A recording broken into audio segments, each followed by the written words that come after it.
तुम लड़का हो, याद रखो, कोई तुम्हारी पर्सनैलिटी नहीं देखेगा, कोई तुम्हारा इमोशन नहीं देखेगा, कोई तुम्हारा दुख दर्द नहीं समझेगा।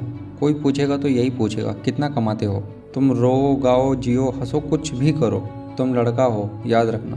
जिस तरह से एक बैल की जिम्मेदारी होती है ना, खींचना पूरी गाड़ी को, उस तरह आपकी जिम्मेदारी है, परिवार को खींचना ही पड़ेगा। ये ट्रू रियलिटी है कि उम्र के हर पड़ाव पर हज़ारों परेशानियाँ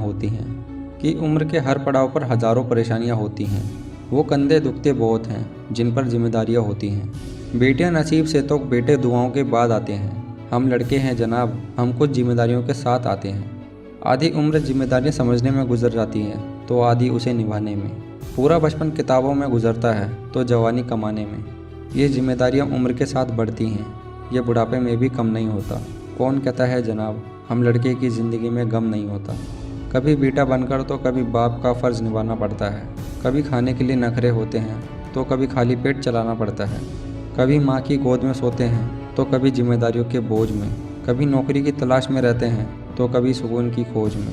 हम हर किसी की तकलीफ़ें समझते हैं मगर अपनी तकलीफ़ों का किसी से जिक्र तक नहीं करते। जिम्मेदारियों के पीछे कुछ इस कदर भागते हैं कि अपनी ख्वाहिशों की भी फिक्र नहीं करते। हमसे हर किसी को उम्मीदें हैं मगर कोई हमसे हमारी ख्वाहिशें पूछे किसी का मन नहीं होता। कौन कहता है जनाब हम लड़कों की ज़िंदगी में गम नहीं होता।